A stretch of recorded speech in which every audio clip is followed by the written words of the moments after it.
main part of the Pennsylvania Railroad and soon became known as Altoona of the West. By the late 1800s, Fort Wayne had really started to grow, with the railroad dropping off European immigrants that were just pouring out of the East Coast. They're all looking for jobs. Back in the day, farms needed a lot of people. These days, 67.8% of the population of Fort Wayne, Indiana is white.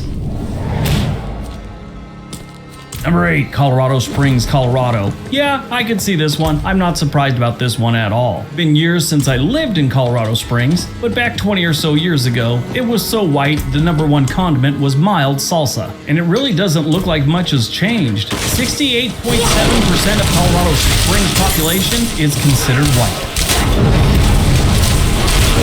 Number 7. That's not a shocker. In my experience, just about any city in Arizona wouldn't be a shocker if they showed up on this list. Every time I've been to Gilbert, Arizona, I get the vibe that the #1 concern in this city is getting a good seat at some early bird special restaurant. I like Gilbert though. Gilbert's a really nice Arizona town. I'm not a big desert person, but Gilbert's a nice place to live, and they got a really cool water tower in town. 69.7% of Gilbert, Arizona's residents are identified as white. Grand camps are easy to plan. When you buy a home in Elements at Viridian, you and your grandkids can explore Viridian's trails, connect with nature, visit the lakes. I need time. Splash in several resort-style pools, or retreat inside your new home for baking or crafting. In Elements at Viridian, there are many elegant homes options for adventures with your grandkids and also with relatives and friends. With homes so close to home, or your next grand adventure date, visit Elements55.com. Out of mind. I'm not ready yet.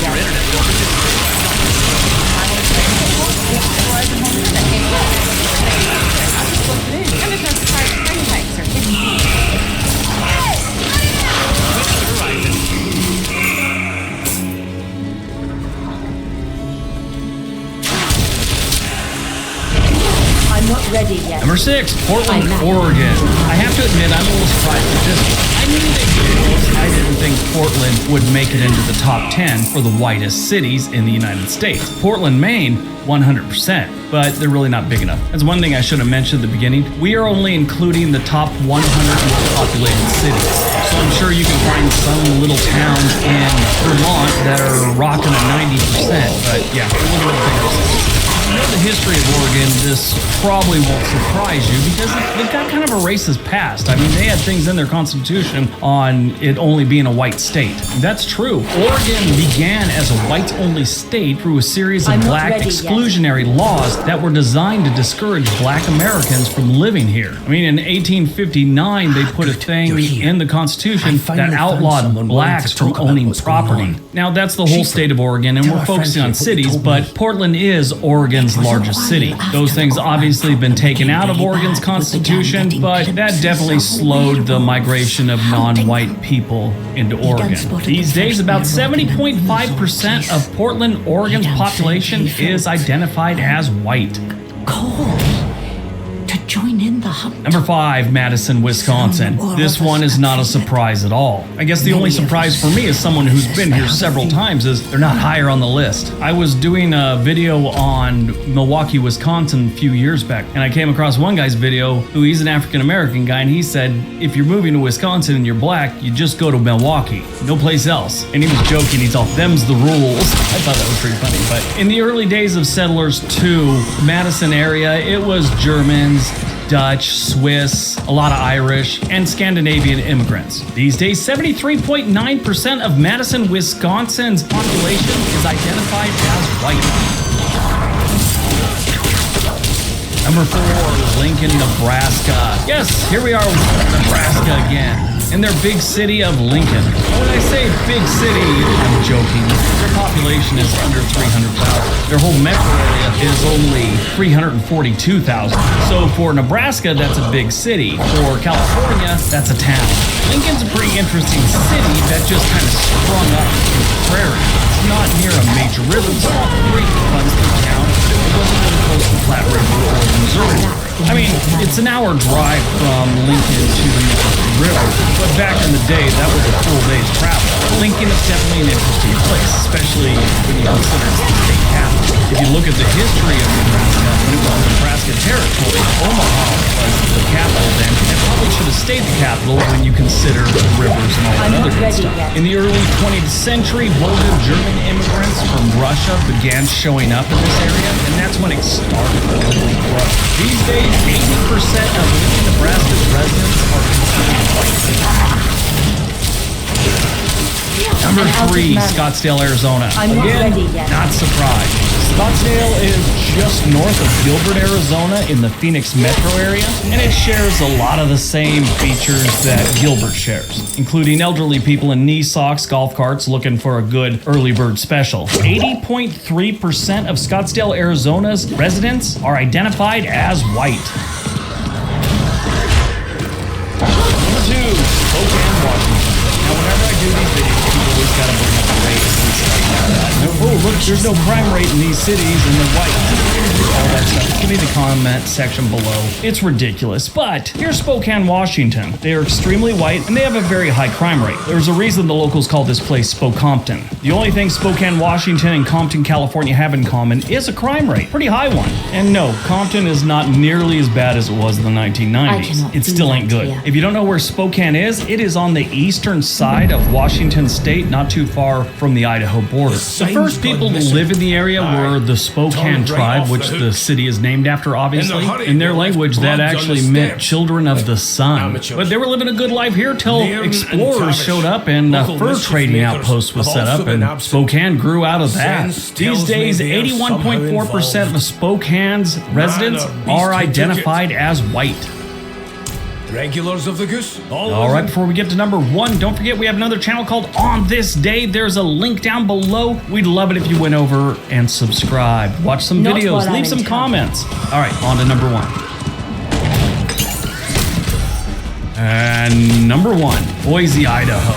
Yeah, I could see this one easily. Actually, I'm shocked more Idaho cities aren't on this list. They call Canada the Great White North, and I'm surprised Idaho's never tried to steal that nickname. But Boise, Idaho, and by the way, that's how you pronounce it, Boise, not Boise, which I did at the beginning. You left the comment, come on. That, by the way, out of all the things you could call a place or mispronounce a city, calling Boise, seems to be the one that I get the most complaints about. That in Mississippi. Boise was one of the more popular cities to move to for I'd say about a good decade. In recent years, it's slipped out of the top 10, but it's still going strong. I mean, it's probably 14th or 15th. A lot of people are moving up there, and a lot of Californians have moved up there in the last decade or two, and this drives those people crazy. Interesting fact about Idaho, an odd amount of people don't realize that Idaho actually touches Nevada. And yes, Nevada touches Oregon as well. That was one of those Jay Leno questions that used to go out jaywalking and people to name the states that border Idaho. And they'd always get like Oregon and Washington, maybe Montana right. They never get Utah, Nevada, Wyoming. But Boise, Idaho is closer to the Nevada border than it is to the Washington border. Boise is another city, town at the time that sprung up because of the fur trading business. These days, 82.7% of Boise's population is identified as white. Now, we're talking about Hispanic like you. If you included that, it would be almost 90%, 89.5%. But the white-only thing, 82.7%. All right, that's today's video. Hope you guys enjoyed it. Hope you got some information out of it. Go out, have a great day, be nice to you.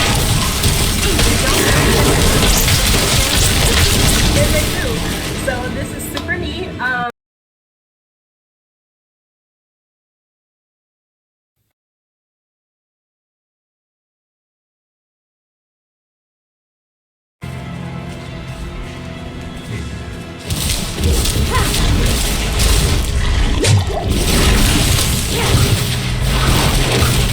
I lack the needed knowledge.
Mercenaries always avoided the eight-legged nasties of old Heimdall.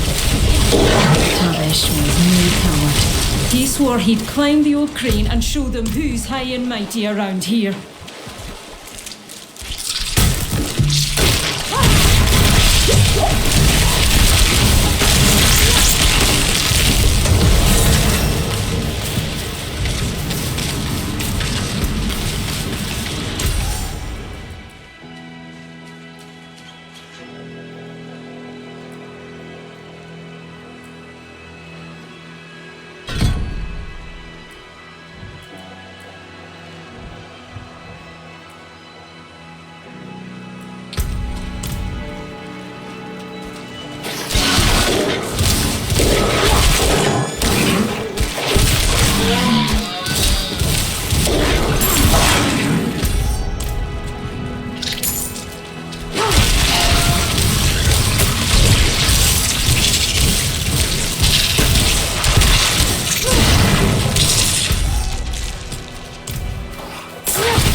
I need time to prepare that.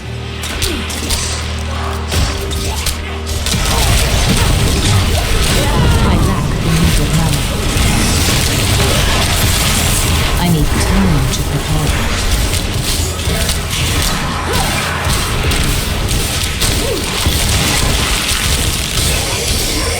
I need time to prepare that.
I want to tell you a story.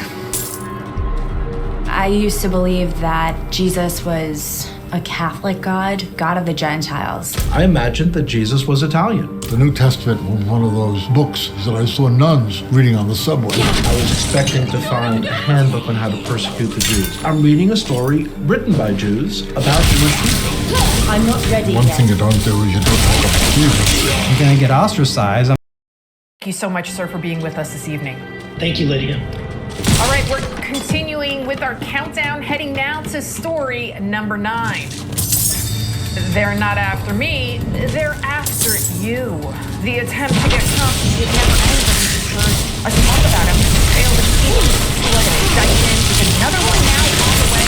Former President Donald Trump earlier this week put out on his social that he received a letter from a special prosecutor, Jack Smith, informing him that he is now the target of a probe relating to January 6th. This third indictment could come down as soon as Monday. Trump reacted to this news on Thursday night, right here on Newsmax with Rob Schmidt. I'm asking everyone that the U.S. remain peaceful, no violence. Remember, we are the party of law and order. Respect the law and our great men and women in blue. Thank you. This is, as this thing is going on, I made numerous other statements. It was, and then all of a sudden I hear they want to indict me on this one. And why did they do it 2 years ago? Why didn't they do it like when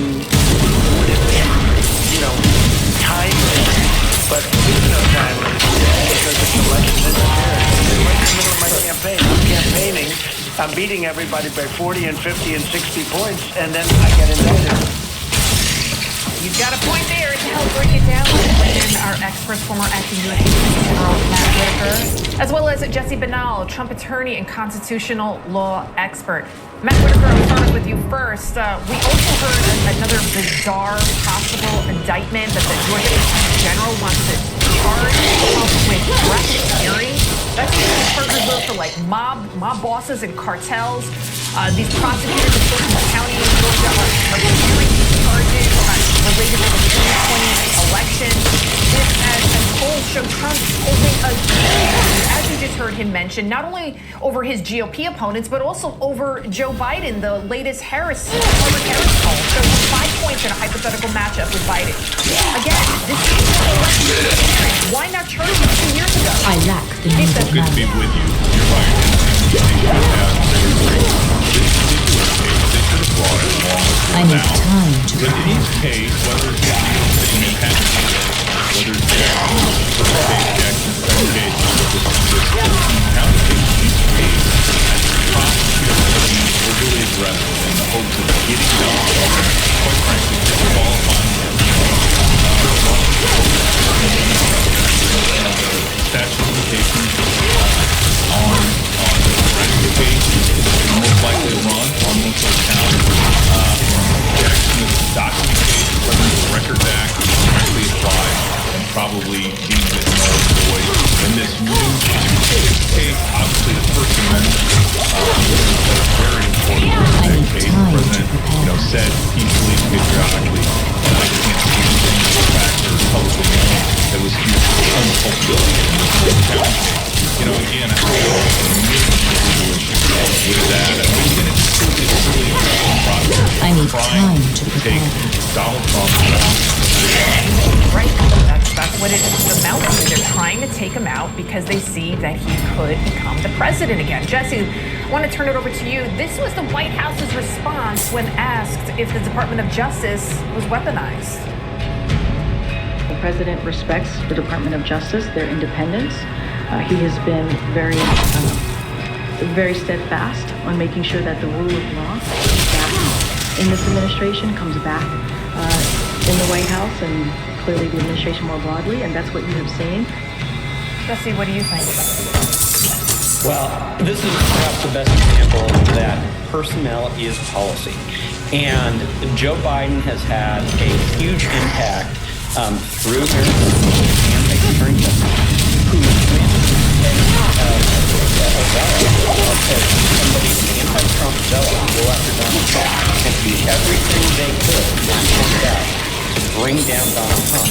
Meanwhile, when you have Joe Biden called out, for instance, on his classified documents kept next to his Corvette or in Chinatown, et cetera, the special counsel on that is very demure and has basically not been heard of, and most importantly, has not spent any money. Just a small amount of money Smith has been spending.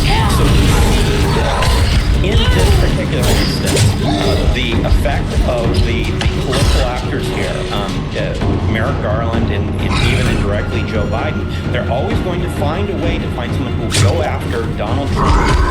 Find any excuse, when the law doesn't back it up, go after Donald Trump, and they'll always find an excuse to give a pass to Joe Biden. They do seem obsessed with going after Donald Trump. Whitaker just time to Well, coming up, the world seems to be closing in on Joe Biden and their associates, but is this week's bombshell enough to make the case for an impeachment for Joe? More on that after the break. We conquered it. We built it. Great values like honesty and fairness. Great courage. A great nation needs a free press. Newsmax is it. 30 million Americans regularly go to Newsmax when they really need to know. They watch Newsmax TV at home.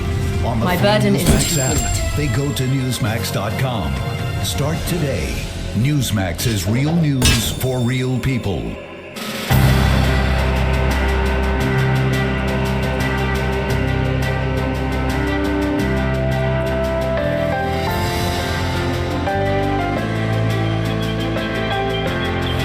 For the eyes of the world, now look into space, to the moon, and to the planets beyond.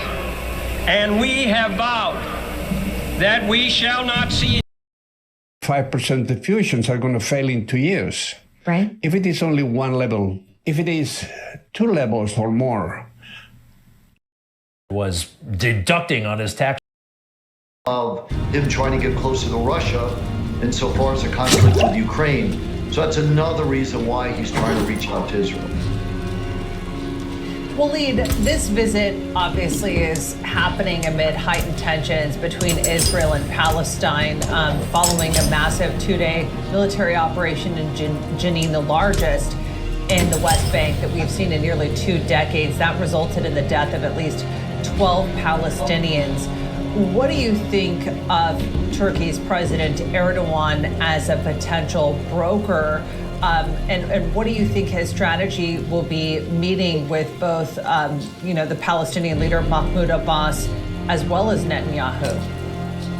Well, Kilmini, all 3 parties, that's Turkey, Israel, and the Palestinian Authority, represented by Mahmoud Abbas, have interest in getting that summit, getting some sort of roundtable for discussions. But here's the problem. Stars guide that you. Mahmoud Abbas, the head of the Palestinian Authority, is not the main problem. He is a problem. He has a problem with the Israelis. We know that. But it's Hamas. Who opened fire in Jenin? Who called for a full intifada, armed intifada in the West Bank? For the first time in the West Bank, Hamas and Islamic Jihad, backed by the Iranians.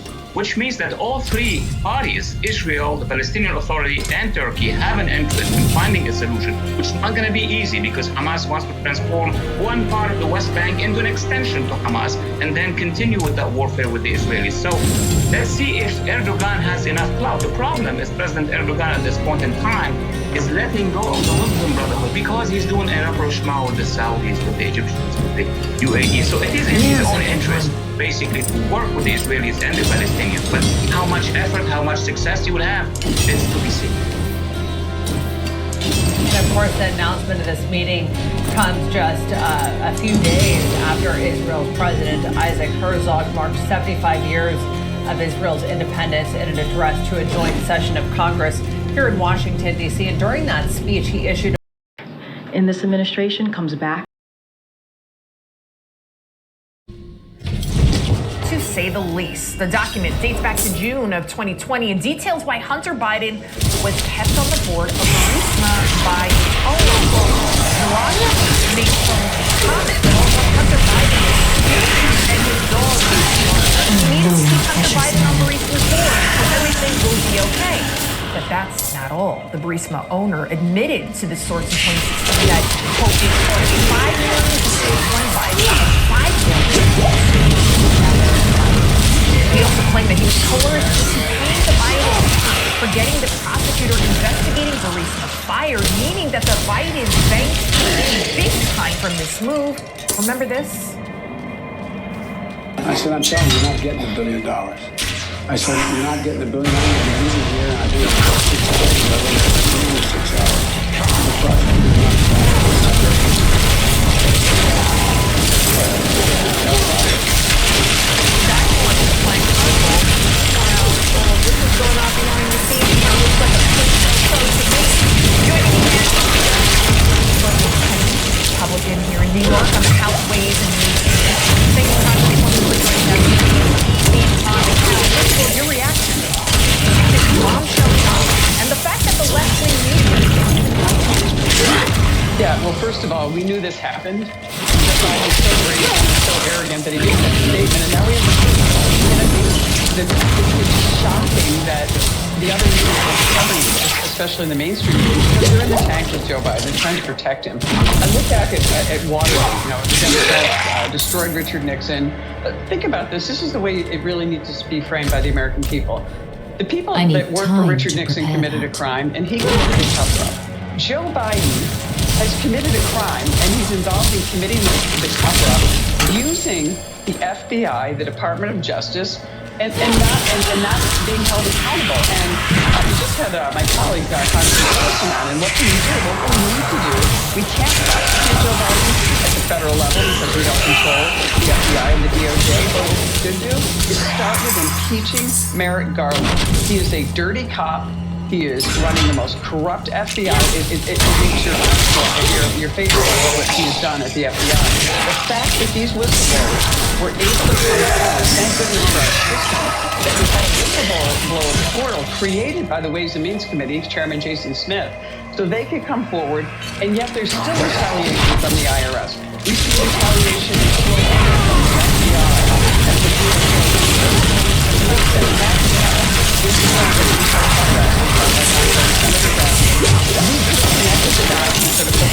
suspicious activity reports. We could have put the financial phony organizations or shell organizations put together by the Biden administration that you heard Congressman Comer talking about, and we could have connected all the dots, and Joe Biden would be liable for bribery, for money laundering, and this is not about Hunter. It's about Joe using his position to manage and enrich himself and his family to the American I'm not people, ready the American taxpayers. Absolutely. You know, Thursday, it was a wild day. Biden's primary challenger, RFK Jr., he testified at a hearing on government censorship where Democrats ironically attempted to censor him. He failed. They didn't want Americans to hear how he was removed from social media.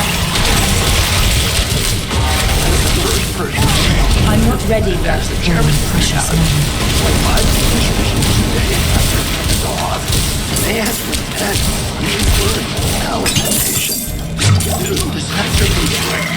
Malinformation is information that is true, but is inconvenient to the government. Wow, malinformation. We have less than a minute left. Your thoughts on that, Congressman? This is Soviet Maoist type of censorship. The Democrats are censoring him because he's a grave threat to Joe Biden and his ability to win the Democratic nomination. He also is being completely smeared and slandered in testimony, which is what they do to you when you're never edges and you get the truth. You get a governor and working in the wrong way by the FBI, the DOJ, and the corrupt Bidens. It's time to pull the plug, and now let's just go for it, and let's hopefully remove them from office. Congresswoman, thank you so much for all that you do. Thank you. Thank you. Well, you know, we keep saying that saying, right? You go woke, you go broke. But why are so many companies caving to that woke mob? Now, the latest to fall, Fox News embracing the far left with its satanic ideology. Now, what's up? Stay right here. More on the couch when we come back.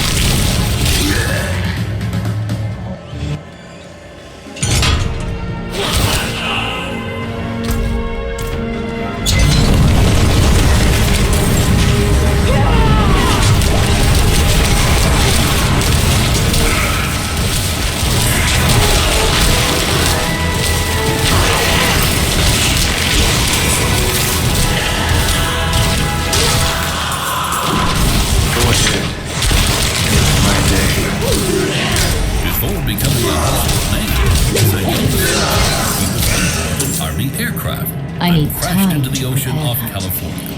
In the dead of night, using a raft and his training as a professional lifeguard, he and the surviving pilot swam over 2 miles to safety. Clinton Eastwood Jr. was born in San Francisco on May 31st, 1930, with a birth weight of 11 pounds 6 ounces. His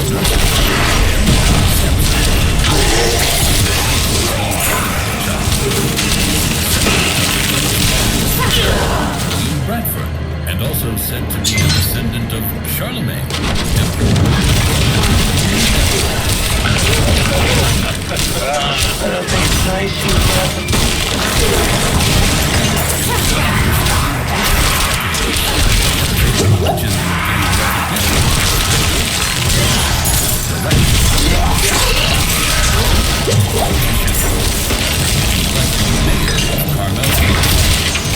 His early acting years were unimpressive. In 1950, when Eastwood Rowdy Yates in the TV series Rawhide. When the series ended, his career rocketed to international status when he starred in the spaghetti western A Fistful of Dollars. A box office success, it was followed by For a Few Dollars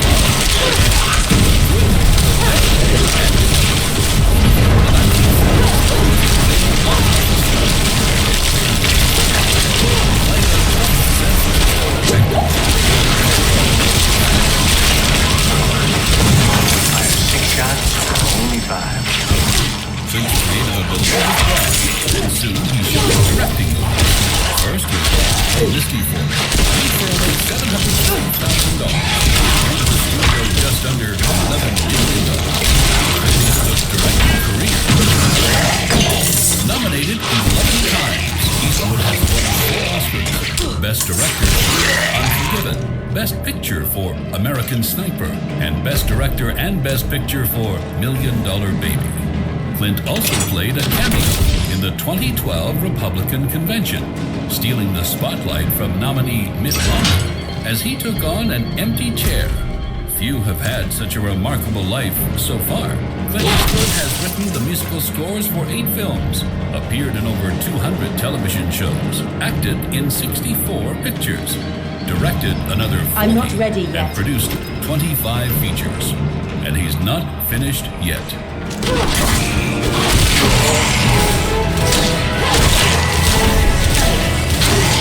You're watching An American Life on Newsmax TV.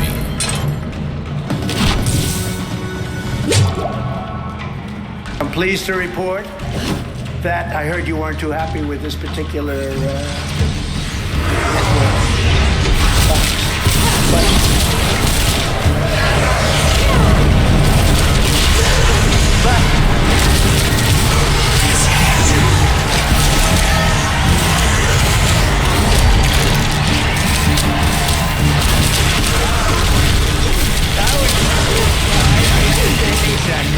not exactly present. But there was an attitude, you know, right? Calling up back their embrace of really wasn't wrong. We have to say was right. And that's what we countdown, moving on to story number 8. Wild Road. And not even Fox News is the news of a local takeover. Fox Explorer shares its here that Fox donation portal allows the staff to make weekly donations to project organizations, even satanic organizations. Satanic Temple. Take a look at this. In screenshots, shared on the link from those insiders, the donation portal shows allows people to donate to the Satanic Temple with Fox News matching 100% of their donation. What the heck is going on over at Fox News? Joining us now is the founder of the Walk Away campaign, Brandon. Have they got your mind? Well, I would like to know, spending money at the Satanic Temple. Definitely very important cause. Website to check out what they're all about, actually what they believe in. Not much different from the Black Lives Matter organization if you take a look at their website. What's going on? I think that, people are constantly scratching their heads and asking themselves, what the heck is happening and why are people not listening to us? I mean, look across the board the last few weeks. Some of the biggest stories that have happened in the news have been that the Jason Aldean's song has gone to #1 because the American people decided to get behind it. The movie Sound of Freedom, which #1 in the box office, these people are squarely behind it, but these things are being maligned. It's like the American people are not being listened to, and there's this handful of people who are in these corporate positions trying to make all of these decisions that are completely out of touch with what people actually want. That's exactly right. So Tavish the founder of Blaze Media, who reported this, was on Eric Bowling, the Ballads last night. Take a listen. Tavish never agrees to church again, but slipping from his knees at the Lord. What better place than their old nest taken by the undoing? This goes on top of all of their woke new policies, but this is matching money for the Satanic Temple. It's matching money for Planned Parenthood or the Southern Poverty Law Center. There is no excuse for this. That was Glenn Beck right there. Fox News was founded on the principle of conservatism, of Republicans leaning to the right for the American people. So why are they throwing away their rights? You know, I don't know the answer to that question. I can say, you know, it's very disturbing when you look at, say, the Southern Poverty Law Center or Planned Parenthood. Obviously, the values of Planned Parenthood fall squarely contradictory to the conservative audience that's most likely tuning into the network. But the Southern Poverty Law Center actually takes it to another level, because the Southern Poverty Law Center actually takes just about anything right now and calls it a hate group, and actually goes out of their way to get these organizations, including myself, including the Walkaway campaign. I mean, we've been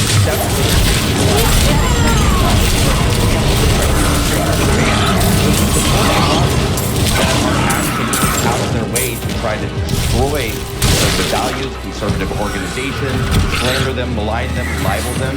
It's inexplicable. It makes no sense.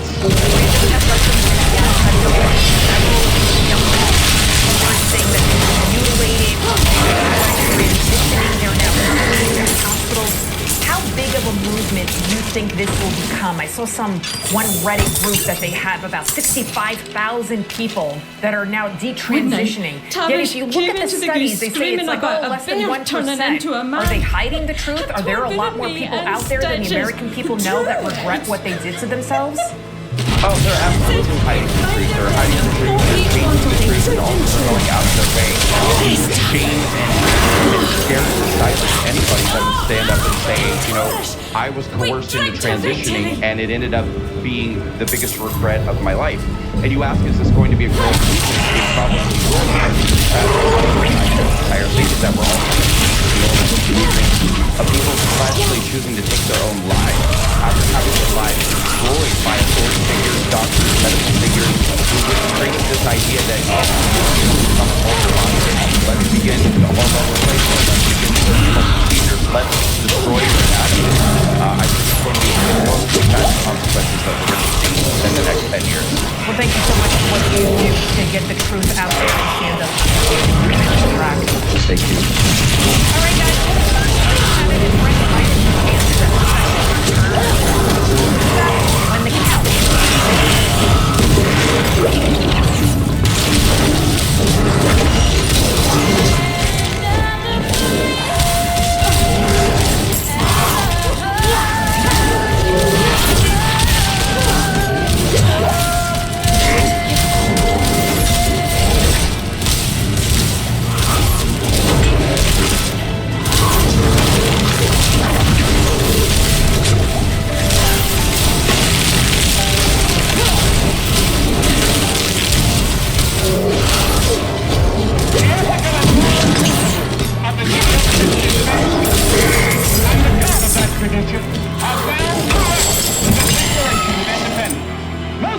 Of the United States have declared their faith in God and have encouraged us to read the Bible.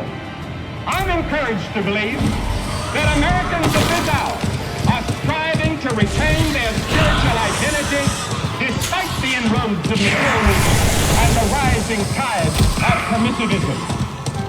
On the front page of a Chicago newspaper some time ago, there appeared a picture of 50 showing the first American flag.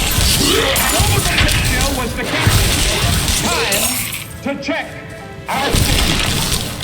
Let's check the stitches of racism that still persists in America. Let's check the stitches of poverty and crime. Let's check the stitches of poverty to be sure that our objectives and goals are in keeping with the American dream. I didn't do this for you. I'm going to... I ask you to join with me in prayer. Almighty God, our sons, pride of our nation, this day have set upon a mighty endeavor, a struggle to preserve our republic, our religion, and our civilization. and to set free a suffering humanity. Lead them straight and true. Give strength to their arms, stoutness to their hearts, steadfastness in their faith. They will need thy blessings. Their road will be long and hard. For the enemy is strong. He may hurl back our forces. Success may not come with rushing speed, but we shall return again and again. And we know that by thy grace and by the righteousness of our cause, our sons will triumph, and a peace that will let all men live in freedom, reaping the just rewards of their honest toil. Thy will be done, Almighty God. Amen.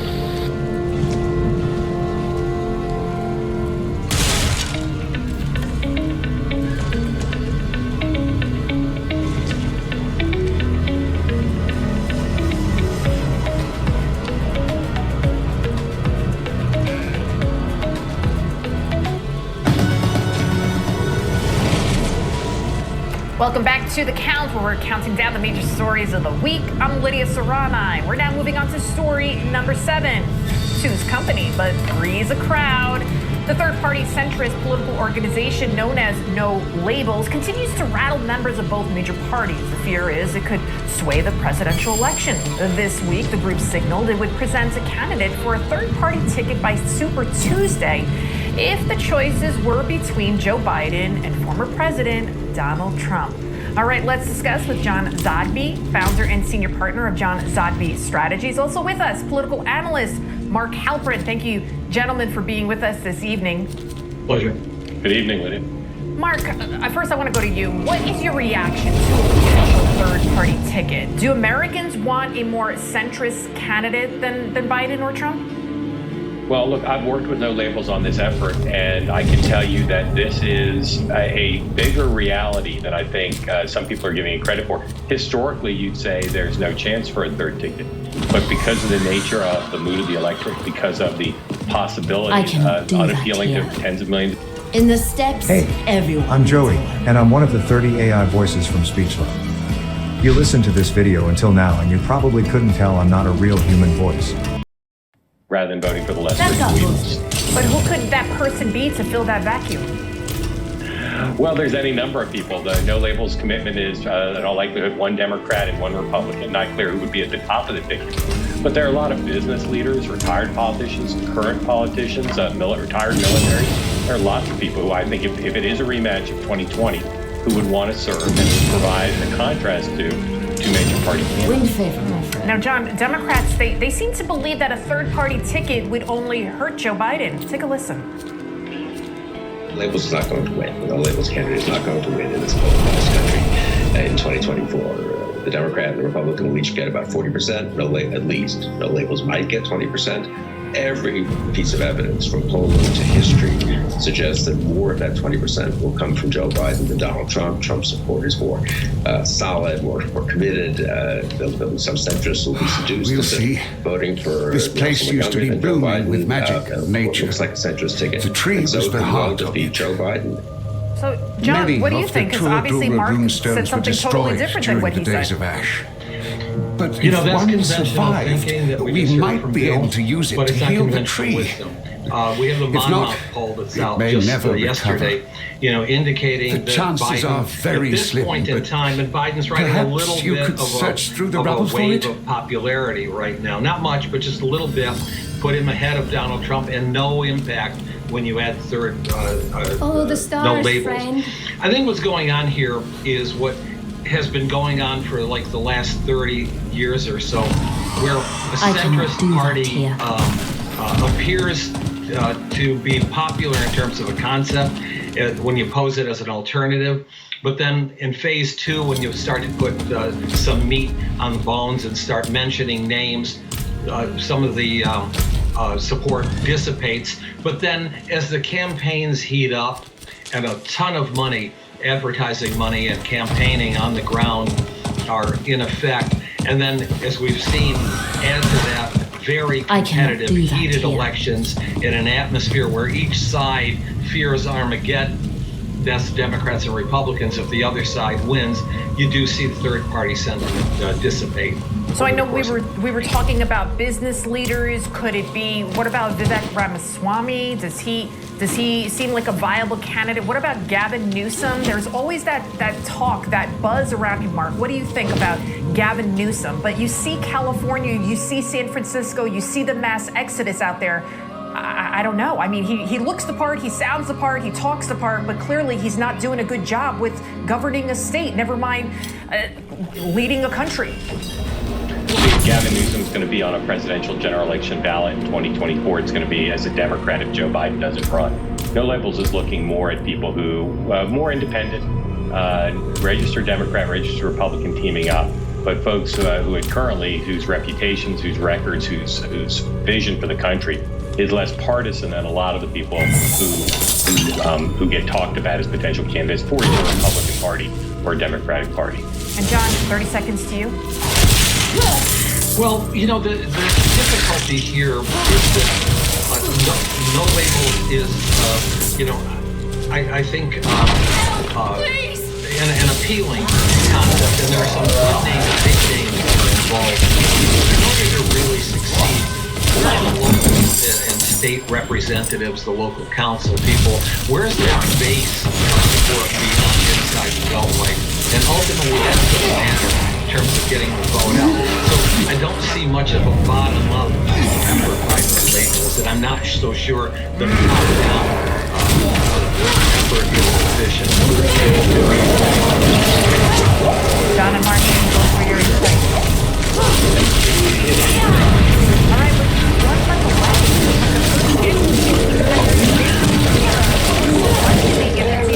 for him to show up. We dive into the details after this.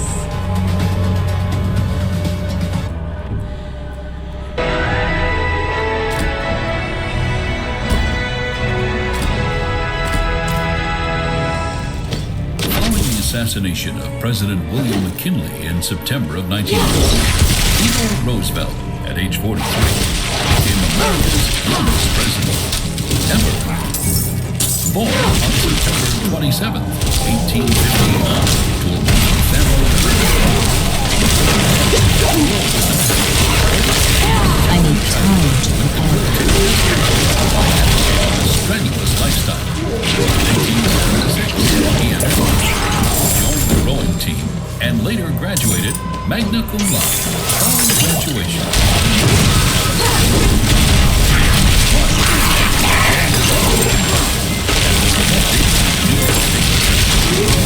Following the unexpected death of his wife, who died during childbirth, and his mother, both on Valentine's Day 1880, Roosevelt was taken to the station of his Dakota ranch and soon became a couple.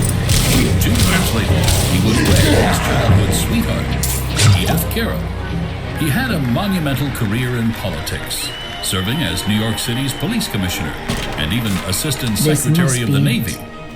During the Spanish-American War of 1898, Colonel Roosevelt volunteered and rode to fame as commander of the Rough Riders, defeating a larger force up the famed San Juan Hill. Roosevelt was a national hero, which was elected governor of New York and then picked by President McKinley to be his running mate in 1900. After President McKinley's death in 1901, now President Theodore Roosevelt for speaking softly, carrying a big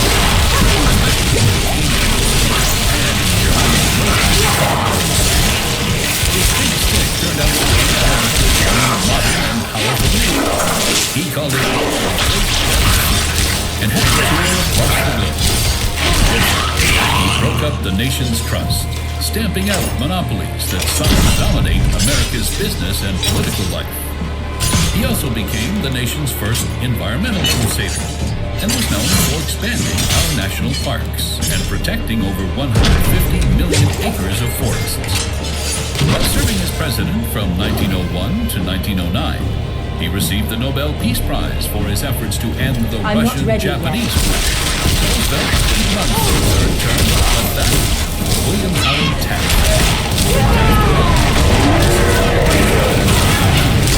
Decided to challenge his longtime friend under the Progressive or People News Party. And even suffered an assassination in Milwaukee. Following that attack, with a bullet still in his chest, he finished his speech without interruption before receiving medical attention. Theodore Teddy Roosevelt died in his sleep on January 6, 1919. One of America's most celebrated presidents. We found our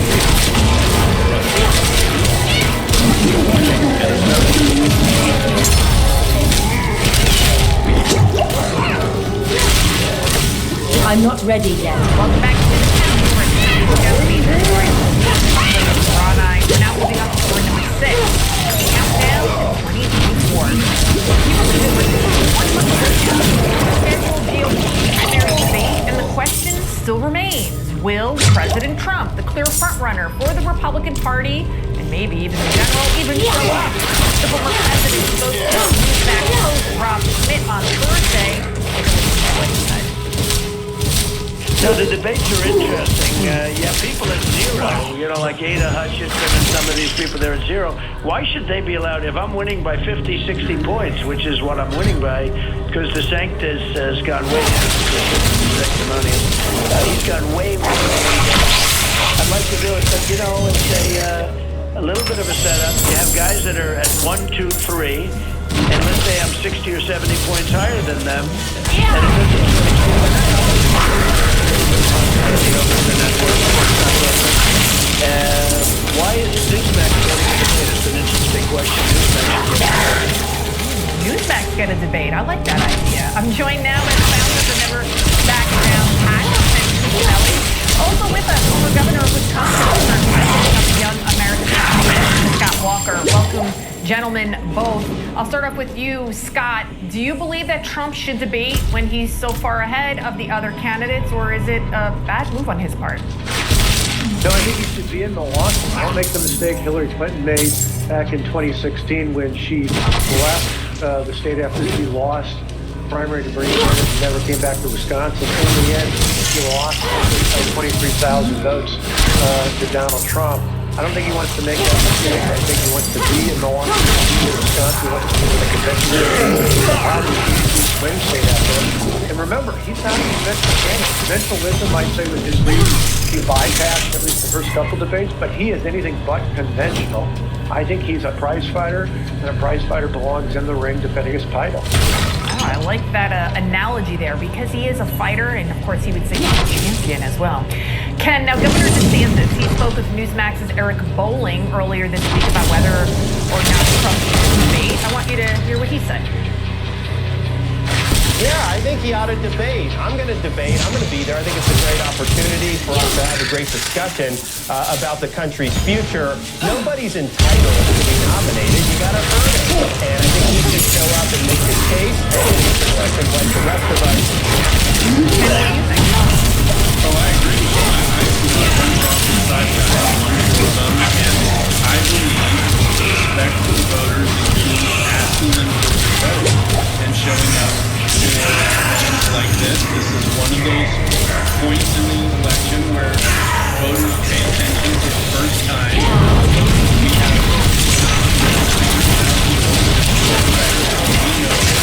undecideds right now are over 50%, which is not at all unusual. This process, and this debate is one of those times that the candidates face off. I certainly agree with the governor who has their earnest mentality, and he believes something owed to the voters. And look, this office is Joe Biden, President Trump. This is supposed to be about America, not even about the individual on the state. The governor has that approach. That's why we're talking about America as America, not what the state is about.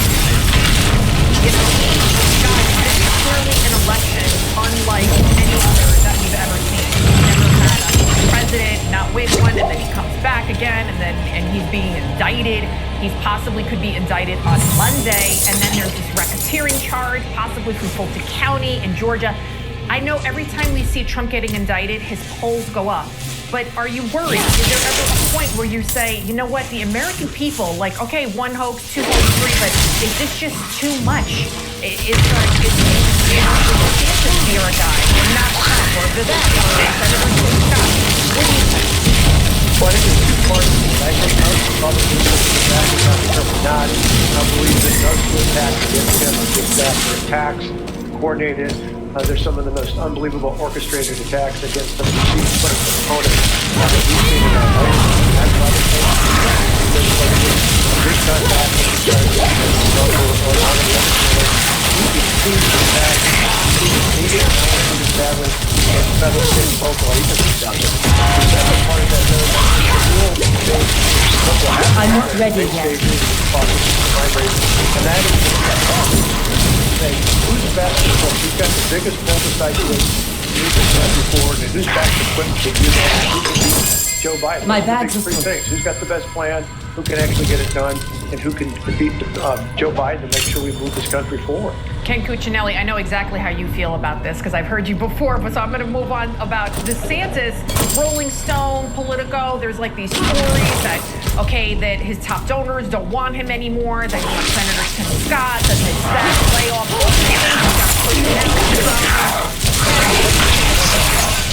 Well, I've been in small rooms where he's talking to individuals with, who are not known to him beforehand. He could go an hour twice in a row, fielding questions.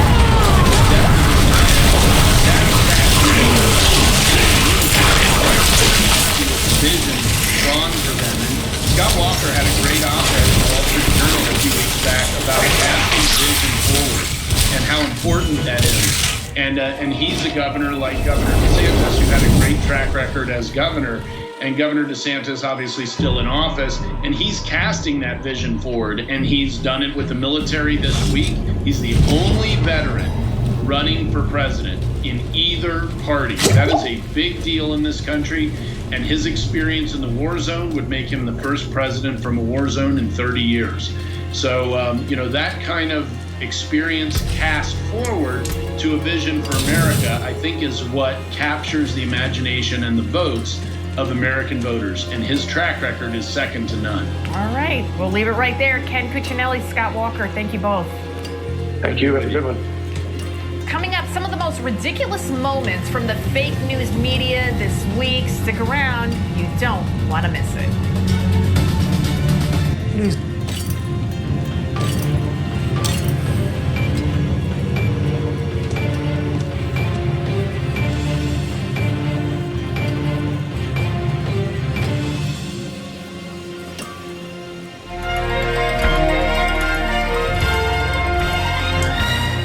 This morning at 7 a.m., the union representing those who man America's air traffic control facilities called a strike. This was the culmination of 7 months of negotiations between the Federal Aviation Administration and the union. At one point in these negotiations, agreement was reached and signed by both sides, granting a $40 million increase in salaries and benefits. On any given day, 45,000 aircraft carrying an estimated 3 million people crisscross the skies of America. Between those flights, 14,000 aircraft working 24 hours, 7 days a week, the factory top of our airways, carrying those planes from point A to point B. Air traffic controllers are currently required to make real-time life and death decisions, making it one of the world's most stressful professions. But on August 3rd, 1981, their stress levels were upped a notch. That I must tell those who failed to report for duty this morning, they are in violation of the law, and if they do not report for work within 48 hours, they have and will 345 traffic controllers who ignore the president's threat were fired. Although usually the nation's air traffic was restricted, FAA supervisors, non-striking controllers, and military controllers were recruited to fill in for the strikers until their positions could be permanently filled. President Reagan, a former leader of the labor union himself, surprised many by his strong response to the controller strike. Some believe his actions set the stage for his more and foreign adversaries like the Soviet Union. Around the world, leaders began to carry Reagan praising him for his success, drawing the loving sentiment.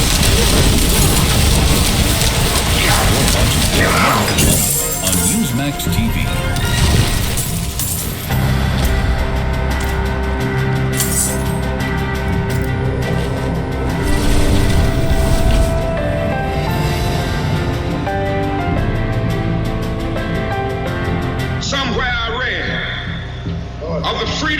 Assembly. Somewhere I read of the freedom of speech. Somewhere I read of the freedom of press.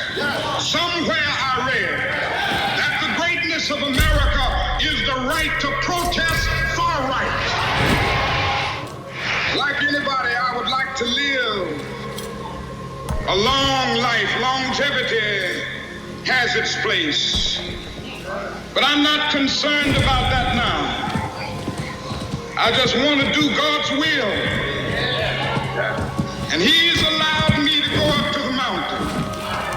And I've looked over and I've seen the promised land. I may not get there with you, but I want you to know tonight that we as a people will get to the promised land. Mine eyes have seen the glory of the coming of the Lord.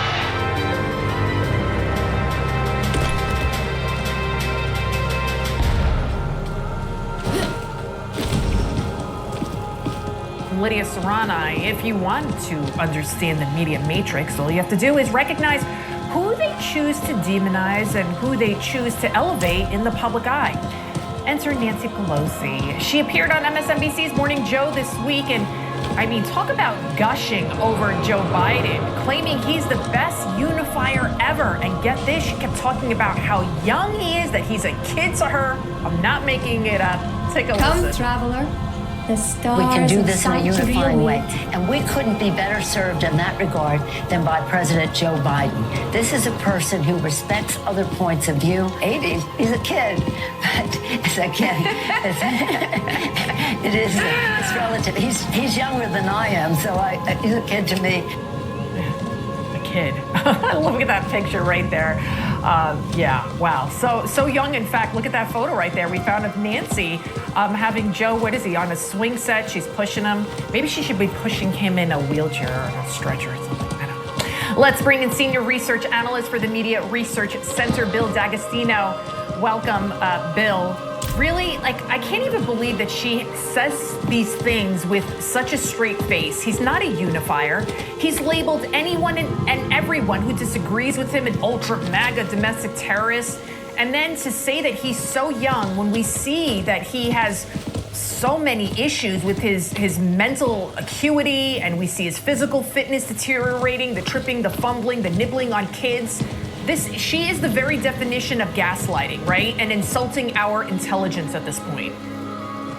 Yeah, gaslighting is plainly the word for it. I mean, I think that she gets away with saying these things because if she goes on Morning Joe and spouts whatever inversion of reality she feels like she needs to defend the president, she knows that the hosts and all of their guests are just going to applaud like trained seals. I cannot do that. There was a very memorable moment on CNN, I think about 3 years back at this point, when Wolf Blitzer was interviewing Pelosi and asked her one pointed kind of difficult question that she hadn't been prepared for. And she snapped at it. She completely lost it. Pelosi, more than I think any other Democrat, had a relationship with the media where they could not challenge her. They would have to be completely subservient. And I mean, that blow up kind of highlighted it, right? Because it was so out of left field for her. So that's just what she's used to. And speaking of Morning Joe, Mika Brzezinski, she was talking about how Joe Biden's staff, why he keeps fumbling, and they should make sure and be more careful with him. I mean, what did they expect? To carrying him around in a stretcher, wheel him around? I mean, it looks like it's coming to that point. And then, of course, Joe Scarborough, they never even hit back. Like, how do you call yourself a journalist? And they're saying Joe Biden is young, he's a kid. The guy is 80 years old. Wonderful. Seriously, just all you have to do is take one look at him and see that he's not fit to take a ride, to drive, to be behind the wheel, to go get his favorite ice cream cone. Right, war is peace, lies are truth. I mean, again, you can pretty much get away with whatever on that show as long as you've got a D next to your name. I mean, yeah, look at the guy right there. That, I'm sorry, Lydia, that doesn't look like a kid to me. No. Yeah, it's sort of almost Orwellian, the amount of inversion of reality that we're seeing from some of the Democrats on these shows. But again, you know, they bill themselves as journalists. MSNBC is not labeling any of these opinion shows, right? They're calling them news shows. Mm-hmm. So if that's what their audience is buying into,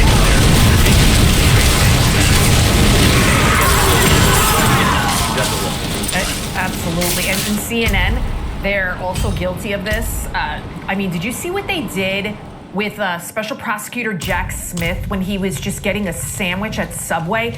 It was embarrassing. Just take a listen. Turns out even Jack Smith can't resist a $5 footlong. That's according to what we see right there, new and exclusive CNN video of the special counsel at Subway. What is important is the imagery here. They clearly wanted us to see him. He stood in line just like everybody else, and I couldn't tell whether it was a footlong or was it a 6-inch sub. Jack Smith going to Subway today is a message to Donald Trump. What kind of subliminal message does getting a sandwich send to Donald Trump? And then they didn't even cover the other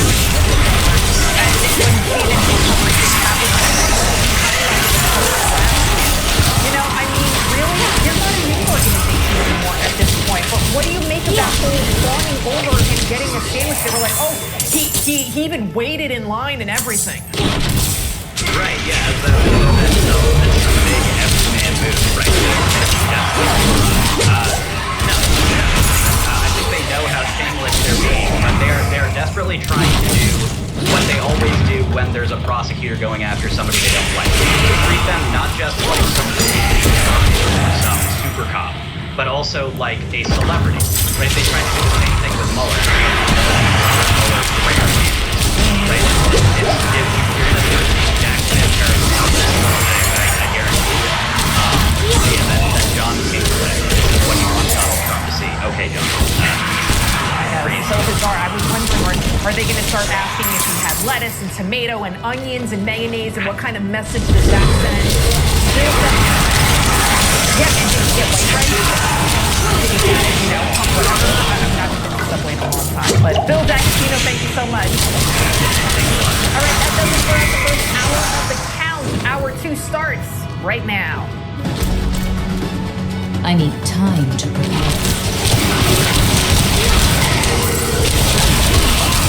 Welcome back. I'm Lydia. All right, second hour of the count. Time now for story number 5. Right scores. Country superstar Jason Aldean is fighting cancel culture amid backlash over his new music video. Try that in a small town after the CMT, which is the country music TV channel, banned the video, calling it racist. And I want you to take a listen to what's triggering all the executives and the woke mob. Listen.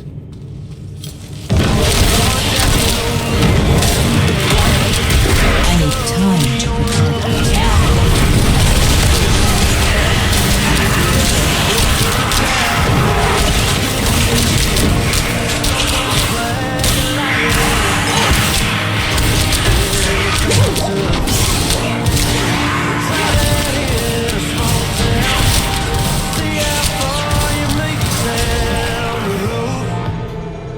So that music video interspliced actual footage of the rioting, the Summer of Love, BLM. But here now to discuss the controversy is American country music singer and legend songwriter Lee Greenwood. Lee, thank you so much for being with us. You're welcome, Lydia. Nice to talk to you. Lee, what do you make of this controversy? I mean, Jason Aldean is like country.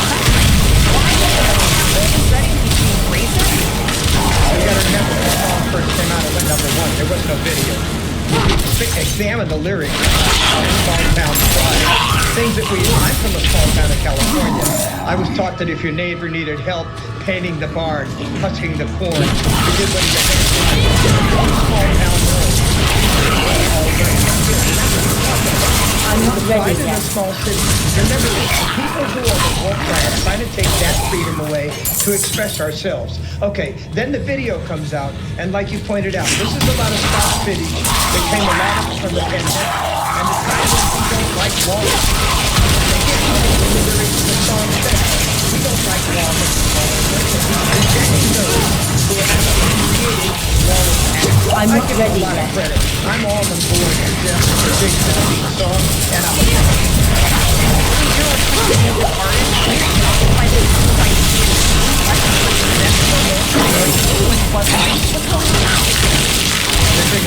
that's for sure. To tell you the truth, they go after Jason Aldean, they're going to come after me next.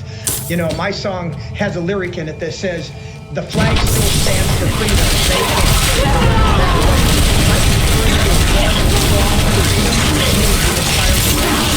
America, but you know, little people are talking about the freedom. We're going to stop the next from going to the car war. I mean, is it going to stop every freedom we have? So even though the song has been out since May, critics have seen the song glorifying gun violence and conveying racist ideas. I mean, it's ridiculous. Aldean's reaction, saying in part, these references are not only meritless, but dangerous. There is not a single lyric in the song that references race or points to it, and there isn't a single video clip that is not real news footage. So I almost feel like the people that are against this video, they're the racist ones.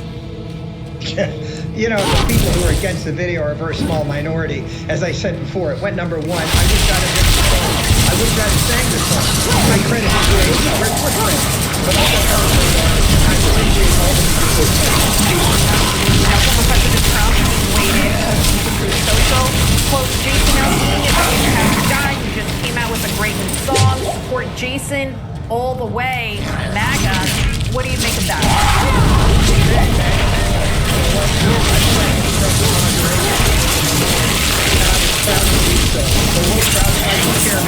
I had the sheriff watching my house because I make sure that we're going to throw a fire just because of my appearance there. I think it just takes a little guts, and I love this video.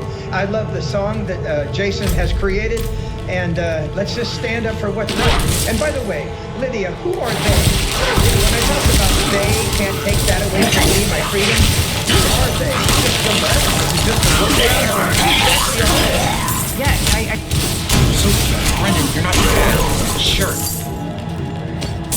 Look at Nate. His true class. I need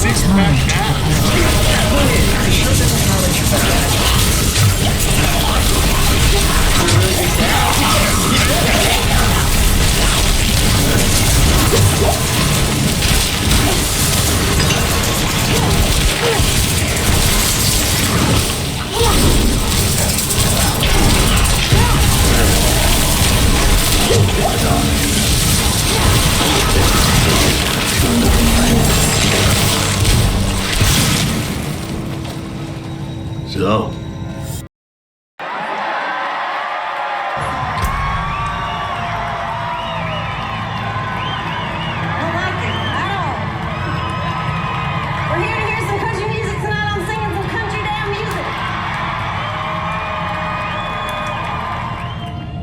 So I saw who she was referring to as a group of women, and they were taking a photo. They wanted Miranda in the background. Why do you think she was so upset? Do you agree with her? Well, I'm not sure. Sometimes we do things we regret. I have fans who do that all the time. They line themselves up with me on stage. I even kind of get down on one knee and kind of get closer so they can get the shot. I don't think there's anything wrong with that. And I think maybe she looks back and say, well, maybe I should have let that go. But she is a great artist, and it's important that people respect your artistry while you're on stage trying to create something beautiful. I couldn't agree more. I mean, I'm here on an anchor desk, and sometimes people come in and they're like distracting me, and you're in the zone and you don't want to feel like somebody's being disrespectful, but they're just maybe kind of going about their own life. Before we let you go, you've got a new called Adopt a Bennett. Yeah, it's really important. $50, you can go to Adopt a Vet and find out how you can send a veteran and a caregiver. And you're also going to get a T-shirt. Wonderful thing. I can't forget about the men who died.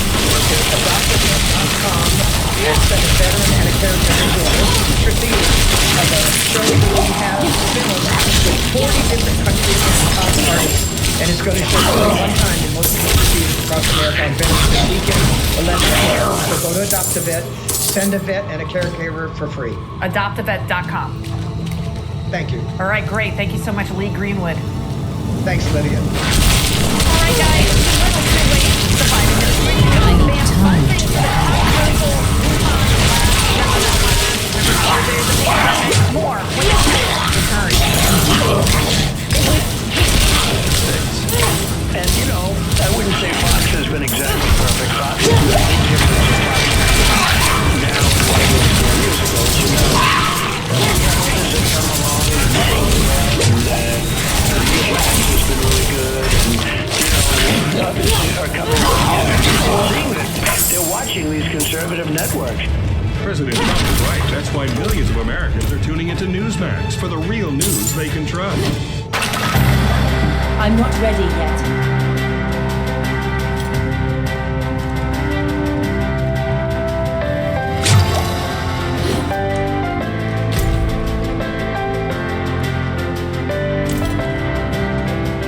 We're not deceived by their pretenses to piety.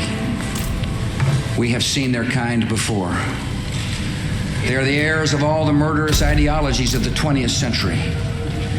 Sacrificing human life to serve their rascals, damning every value except the will of power. They follow the path of fascism, Nazism, totalitarianism, and they will follow that path all the way to where it ends. History's unmarked grave of lies.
I need time to prepare.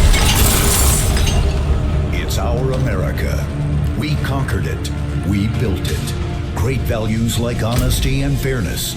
Great courage. A great nation needs a free press. Newsmax is it. 30 million Americans regularly go to Newsmax when they really need to know. They watch Newsmax TV at home, on the free Newsmax app. They go to Newsmax.com. Start today. Newsmax is real news for real people. Welcome back to The Count, where we're counting down the major stories of the week. I'm Lydia Serrani. We're now moving on to story number 4 in our countdown. Halted. The Biden administration is finally suspending all federal funding to the Wuhan Institute of Virology. What took so long? That's the lab in China at the center of the controversy over the origins of COVID-19. The memo from a Department of Health and Human Services official said that the facility has repeatedly refused to provide documents and answer basic questions from the National Institutes of Health about safety and security in the lab. Let's bring in 2 experts on this to help us break it all down. Trauma and emergency doctor, Dr. Kelly Victory. Also with us, Tom Borelli, molecular biologist and Newsmax contributor. Tom, I want to start off with you first. What's your response to this news? We now know that it's possible, we haven't known it definitively, that it came from the lab, that possibly the first COVID-19 patient was a lab worker. Now, whether it was done purposefully or it was done by accident, we don't know. But all signs point to this lab being ground zero for COVID-19. What took so long for the defunding to happen?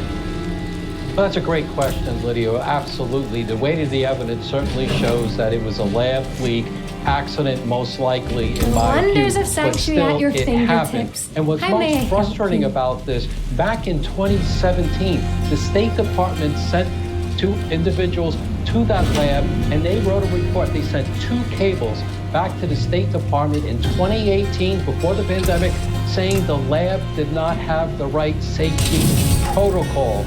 Let me repeat, they were not good with lab safety, and they were conducting dangerous gain-of-function research. So shouldn't be surprised that we had a pandemic. It was a recipe for disaster. Gain-of-function research in an unsafe lab. We were funding it, we knew it was unsafe, and we get a pandemic. Yes, it will. And now they stopped funding. As was mentioned before, too little, too late. Right, and what gain of function is that you take a virus and you kind of jimmy it up to make it more transmissible to humans. So that is some serious kind of research or techniques or whatever being done there, and very dangerous. Now, Dr. Victory, the memo written by an official in the Department of Health and Human Services was released. The official claims that the Wuhan lab failed to comply with repeated requests for lab notebooks, other documents. It also reads in part that, let's pull it up a little bit, I find that the information in the record constitutes adequate evidence to demonstrate that the immediate suspension of the Wuhan Institute of Virology is necessary to protect the public interest. Wuhan, hasn't received funding, thankfully, from the NIH since 2020. But why is the administration kind of doing this now? Is this kind of, I'm almost wondering, is this a way for like some sort of campaign election thing to make Biden look good? I don't know. Well, thanks for having me, Lydia. First, one really has to ask why we were ever funding, why the United States was ever funding research in Wuhan. To be clear, the Chinese are not our friends. They do not have Americans' interests at their, at their best interests at heart. And so the idea that we were engaging in scientific research that we were paying for with one of our greatest geopolitical foes really begs to question what we were doing in the first place. Now, fast forward, it is now the summer of 2023. We are 3.5 years into a global pandemic.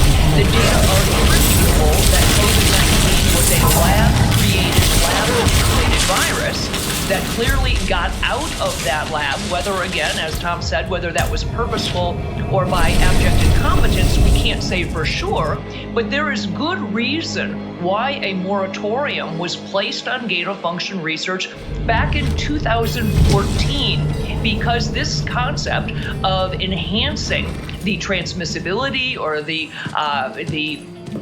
infectivity, the lethality of a pathogen, whether it's a virus, a bacterium, a fungus, or any other pathogen, is very, very dangerous. Unfortunately, labs are staffed with human beings, and human beings are fallible, and they make errors. And the Chinese are not exactly known for their fastidious quality adherence. And so I think that the idea that a lab could occur, that was the reason that gain-of-function research was halted and that moratorium was placed in 2014. Furthermore, we have seen the Chinese refusing to turn over the information that we have requested. Not only are notebooks and samples disappearing, but I can guarantee you that people are disappearing. The people who are involved in the research. So the idea that we are now going to proceed and get reasonable due diligence and reasonable information from the Chinese this late in the game, I think, is very, very unlikely. Right, and Tom, before we go, Dr. Fauci gets really defensive if you even talk about anything with the Wuhan lab. I want you to take a listen.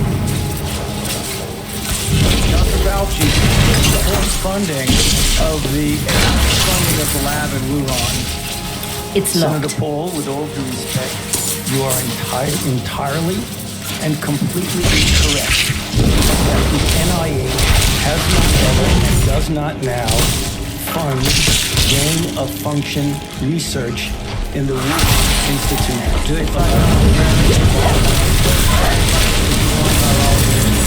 We do not send money now to Wuhan. Before sending money, we did under your Tom, your reaction.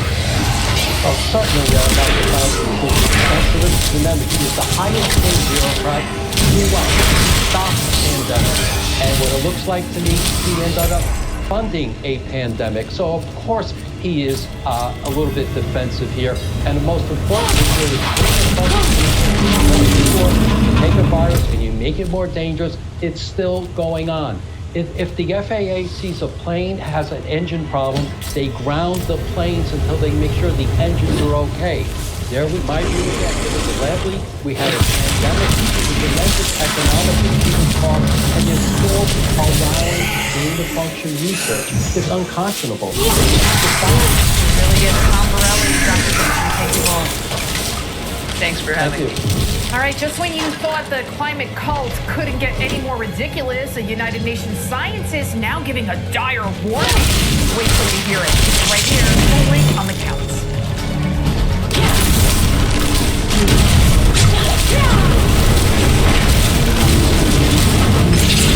Lovers and true patriots. We're their heirs, and so are you. News TV, real news.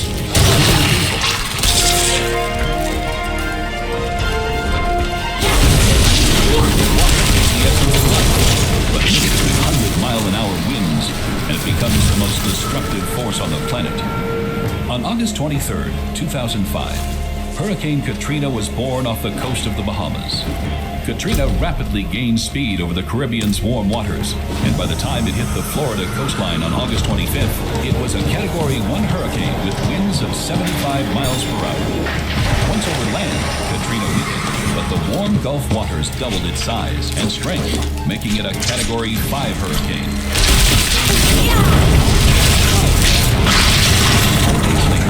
Katrina slammed into the coastlines of Mississippi and Louisiana, and raining death, destruction, and havoc over a radius stretching 120 miles from its center, with record-breaking surges of 20 inches, torrential rainfall. Hurricane Katrina caused devastation.